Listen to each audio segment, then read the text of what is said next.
सजण वचे तो बोले खे गंज ॾियण वचे तो सगन पयो सिंगारिया सिंगारिया महबूब जो राहुल गारिया सगन पयो सिंगारिया सिंगारिया महबूब जो राहुल गारिया है सगन पयो सिंगारिया सिंगारिया महबूब जो राहुल गारिया आज के रसूल के जे खबर पई वजा बाबू बचन का साईं आज के रसूल फरमाए तो तेरा ही भजी वनी पारे में ऐलान कराय में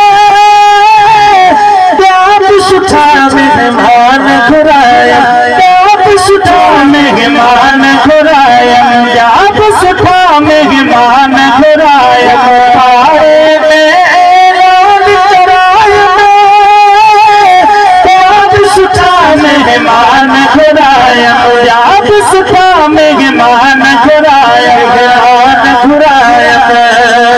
उस भूमि के देखारिया देखारिया महबूब जो राहुल हारिया सपनी के देखारिया देखारिया महबूब जो राहुल हारिया काल बुद्धि तुम सजण वचे तो बोले खे गंज ॾियण वचे तो बोले खे गंज ॾियण वचे तो सरल पयो सिंगारिया सिंगारिया महबूब जो राहुल गारिया सगन पयो सिंगारिया सिंगारिया महबूब जो राहुल गारिया ईद खावत ईद चुभाया पूरी पंहिंजी उम्मीद चुभाया पूरी पंहिंजी उम्मीद चुभाया पूरी पंहिंजी उम्मीद चुभाया आवन्या का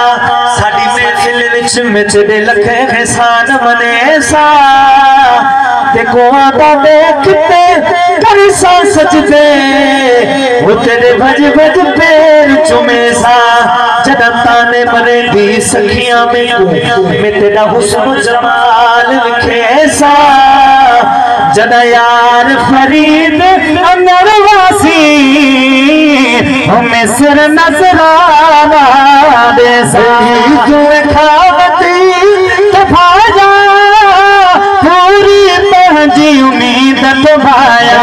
पूरी पंहिंजी उम्मीद तुभाया छुभाया अज ठग पग थो दिल ठारिया महबूब जो राहुल गारिया अज ठग पग थो दिल ठारिया महबूब जो राहुल गारिया है काल बुद्धि छम सजण वचे तो बोले खे गंज ॾियण वचे तो बोले खे गंज ॾियण वचे तो सगन पयो सिंगारिया सिंगारिया महबूब जो राहुल गारिया है सगन पयो सिंगारिया सिंगारिया महबूब जो राहुल गारिया है तोड़े में ऐलान कराय में आप सुठा मेहमान घुरायम आप सुठा मेहमान घुरायम शागिद नगरी छारू शाखा शेर लिखा पयो नंढड़े लड़का शेर लिखा पयो नंढड़े लड़का पयो साधन में सारा गिया महबूब जो राहुल गारिया पयो साधन में सारा गिया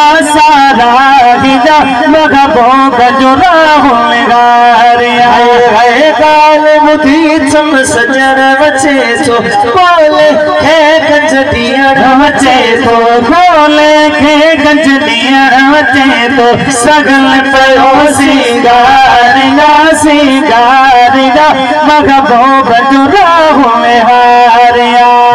सगन पयो सिंगारिया महबूब जो